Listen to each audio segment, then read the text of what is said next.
Now in those days, you guys, in those days, for me, there was nothing more important than stories. I'd collect them from anywhere I could find. And there he was, started telling me these stories. Amazing stories. Stories of merfolk. Stories of giant serpents that swim in the deep. Stories of huge giant waves. Stories of lost friends. Stories of giant storms. And as I rode, these stories kept coming. And then one day, we were halfway out. He started telling me stories about mist. And he said to me, now then, fella, you won't believe this, but one day I was out here fishing and the mist was so thick I couldn't see my hand in front of my face. And I was like, wow, that's amazing.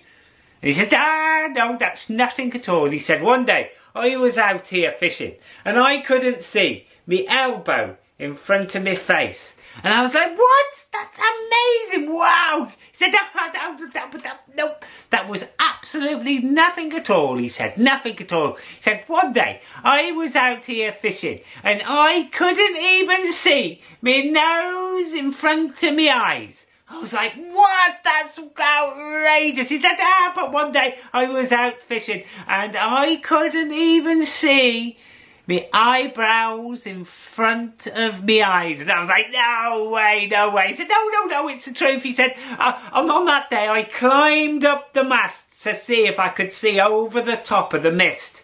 And when I got up there, I couldn't see a thing. So I came back down, and when I came back down, my boat had gone. And instead of my boat, you'll never believe it, but there, holding the bottom of the mast, was a mermaid. And she was gorgeous. Oh, she was gorgeous. She had long, dreadlocked seaweed hair. She had yellow, green and red scales. And she played dub shanty in a band on the local island. And he fell totally and utterly in love. And she fell in love with him. But there's a problem, isn't there? You can guess it, can't you, huh? Yeah, that's right. Man can't live in the sea. Mer people can't live on the land. And so, although they were in love, the only time they could see each other was when he came to sea. And this slowly, ever so slowly, broke their hearts. And one day, when he was out there, she said to him, I can't do this anymore. It's breaking me, it's killing me.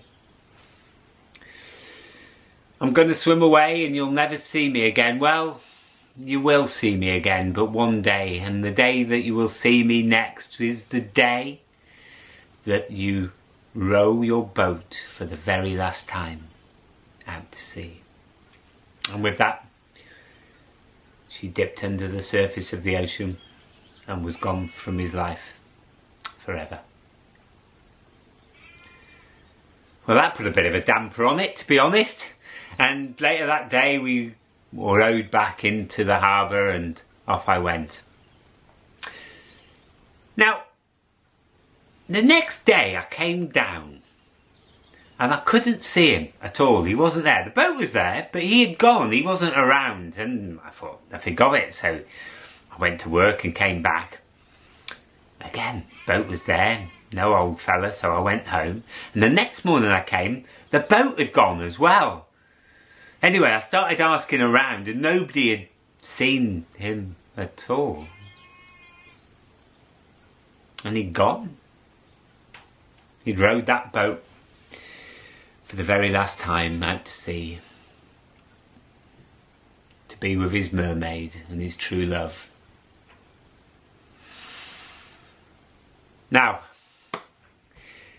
In Ireland, when people die, it's very sad. It's as sad as anywhere else when people die. But after the funeral, they have a wake, a party.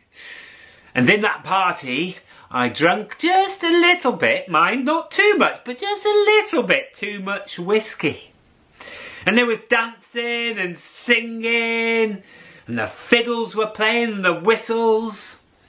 And I had a great time. And early the next morning, maybe 1, 2 o'clock, I left the place and I wandered back along the shore. And I remember I'd had just 1 too many whiskies, and I was staggering around a little bit down the shoreline, and eventually I saw a really comfortable looking rock. And so I lay down on the rock to have a little sleep. And I drifted off. And later that night, I started hearing the sound of waves on the shore.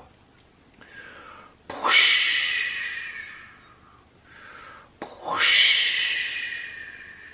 And slowly, ever so slowly, those waves started sounding like voices. And those voices started to tell me a story. And by the time I woke awake, by the time I woke up, in my head was half a story. Half a story.